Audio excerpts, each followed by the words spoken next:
हा जो आपला प्लॉट आहे बी किसानचं रोप इथं लागलेलं होतं साधारणतः सप्टेंबर 27 सप्टेंबरला लागलेलं होतं.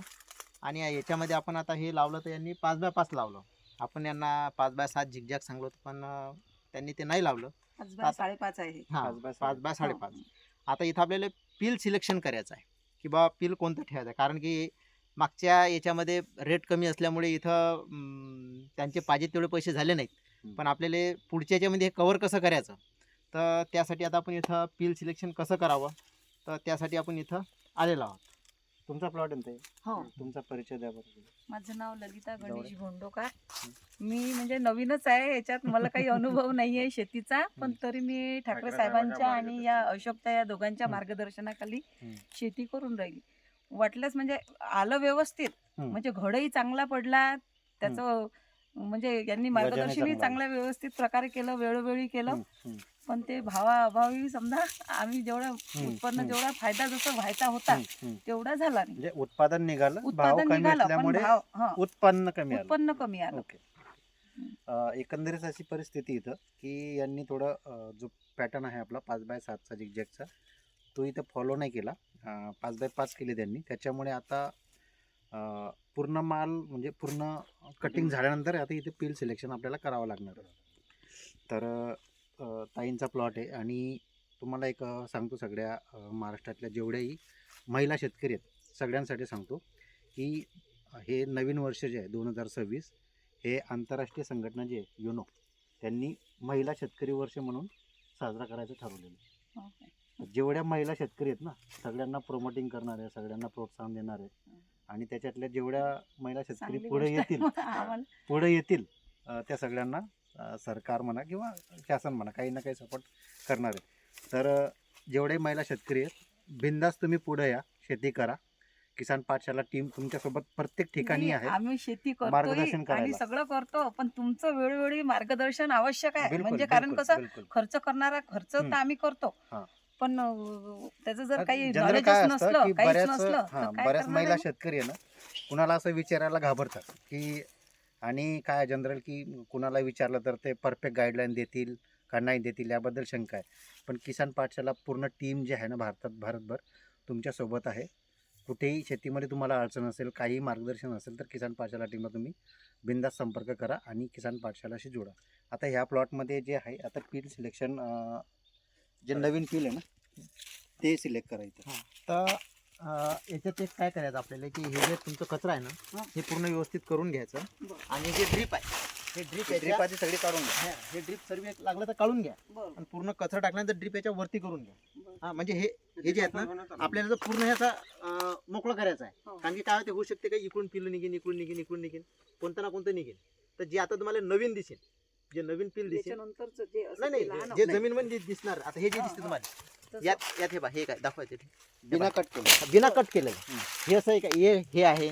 इथं जर पाहिलं तर आपण हे एक दिसते आपल्याला नवीन, हे असं नवीन दिलं. हे हां. इकडचं समोर हे पूर्ण काढून टाकायचं काय? ते पूर्ण हा, काढून ते घ्या. पूर्ण याला काढून काय टाकायचं. पूर्ण इथून कट करून घ्या. बरं. इथून कट करून घ्या ना. आता समजा इथं नवीन पील नाही आहे, तर इथं काय करायचं, तुम्हाला ज्या दिशेला ठेवायचं आहे त्या दिशेला थोडं अमोनियम सल्फेट टाकून घ्या. एका एकरला 50 किलो अमोनियम सल्फेटची बॅग घ्या आणि त्याच्यात 200 ग्रॅम पोटॅशियम ह्युमेट मिक्स करा. आणि नवीन पील तिथं लवकर येऊन जाईल.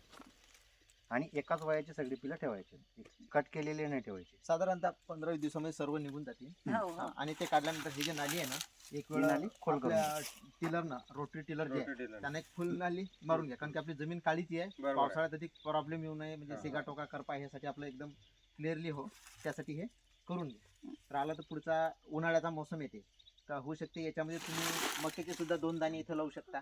म्हणजे मक्याचं एक उत्पादन घेता येईल. बरं. जर शक्य असलं आपल्याला तर ते बी घेता येईल. कारण की आपलं पील लहान जसा वाढत राहील, आपल्याला उन्हाळ्यामध्ये कसं आहे, नवीन पिलाला पण समजा उन्हापासून आपल्याला सपोर्ट करतो. हो, हो. हा, म्हणजे गरम हवा येणं. म्हणजे आता याच्यानंतर लावू शकतो का आपण? हा, आता लावून टाकायचं. तुम्ही कचरा पहिले असं करून पूर्ण घ्या. ड्रीप काढून घ्या आधी. हा. पूर्ण बरं. कचरा त्याच्यामध्ये टाकून घ्या, नाली काढून घ्या. बरं. आणि ड्रीप टाकली की त्याच्यानंतर 2-2 ते 4-4 दाणे दाणे टाकून घ्या. 2च्या मध्ये पण टाकून द्यायचे. साधारण आपल्या 2-2 जरी भेटले ना, तरी तुमचं 20-25 क्विंटल जो काय तो जर निघाला तरी आपलं उत्पादन खर्च निघून येईल. आणि याचं जे फर्टिलायझर शेड्यूल आहे हे तुम्हाला मी तो जो पूर्ण माळुंगीचा होता की नाही तो हा. काय नाव होतं त्याचं डिवरे दिवरी हा. त्यानं तसंच केलं होतं. हा चांगलं उत्पन्न निघलं म्हणे. जेवढा खर्च लावला की नाही गेलाय केळीले समजा मक्का येईपर्यंत तेवढा पूर्ण म्हणे मक्क्यात निघून गेला. निघून जातो ना. म्हणजे दुसरा निघून खर्च करायची आवश्यकता त्यानं नाही त्याला. 100% तरी 5x7 मध्ये फॉलो केलं. हो हो 5x7 त्याचा निघाला का मग खर्च सगळं? हो त्याचा सर्व खर्च निघतो. त्याचंही तसंच झालं ना, त्याचे बॉक्स पॅकिंग साठीच जाणार होतं. हो काय. हा पण त्याचे 8 दिवसासाठी ते हुकलं, हम्म. पण तरी त्याला रेट चांगला भेटला. हम्म. हा. आता म्हणजे मी समजा मी फोन जर नसेल उद्या तर मी तुम्हाला नंतर रिप्लाय हो, दिला हो, असता. नाही नाही हा. दिला कोणी म्हणे की म्हणजे तुम्ही कसं काय केलं बा काय नाही. आम्ही माणसं असल्यावर बी म्हणजे आम्ही एवढं करू नाही शकलो म्हणे. ज्याने पाहिला ते सगळेच जण म्हणत आणि होते. आपल्याला काय हे जे रोप आहे ना, या रोपावर आम्हाला इतका भरोसा आहे की हो याचा ना. पिलबाग पहिला दुसरा तिसरा कितवा ही चांगला येऊ शकते. हो. फक्त ग्राफ तुम्ही तेवढा मेंटेन करा, आता ऑटोमॅटिकली यावेळेस तुमचं भाव नव्हते उत्पादन म्हणून चांगलं. मग आम्ही तिकडे दुसऱ्या शेतात घेतलं नाहीये. नाही तर भाऊचा काय तुम्ही जर 5x7 जर केलं असतं ना तर हा. आधीच पील ठेवलं असतं ना तर साधारण पुढच्या फेब्रुवारी मार्च एप्रिल मध्ये दुसरं तुमचं आलं पील असतं. कटिंगला येऊन बरोबर. गेलं असतं. मग याला वेगळं काही शेड्यूल असते काय? त्याला वेगळं वगैरे बागाचं? काही नाही जे पहिले तुमचं आहे. आता याला फक्त थोडंसं खर्च कमी आहे. बरं. याला हो ना म्हणजे तुम्ही- लागवड नाही हा याला रोपाची- ड्रेंचिंग वगैरे सुरुवातीच्या ड्रेंचिंग ते तुमच्या जे केलं होतं तुम्ही हा तो खर्च तुमचा जाईल. बरं. याला फक्त आता तुमचं सगळं सेट झालं हा. की एक चांगला भट्टिकाचा डोस बनवून टाकून द्यायचा. बरं. म्हणजे भेसळ डोस. हा, basal basal basal basal dose होता. हा. बेसल डोस टाकून दिला की ऑटोमॅटिकली ते येऊन जाईल.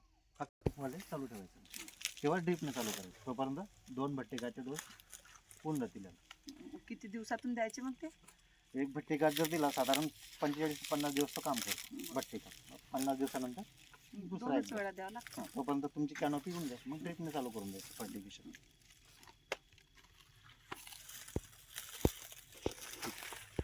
ते अंतर कमी होईल ना? आता बघा, इकडून हे आलं, इकडून पण आहे हा. आणि हे नवीन पण जिंदा आहे. हो हे साधारणतः एवढ्या पण होते. बरं. तोपर्यंत विचार नाही करू कोणतं कापायचं. बरं. आता हे जर इकडून आणि त्या बाजूने जर इकडून आलं हा. तर आपण हे कट करू ते कट करू, याला राहू दे, बरं. ते आपण तिकडच्या साईडचं पकडू असं पोहोचते. तुम्ही पुढच्या महिन्याला अजून एक विजिट करून हा द्या. ना साधारण तुमचे असे एवढ्या पिलं झाले ना त्यावेळेस मी डबल येईल.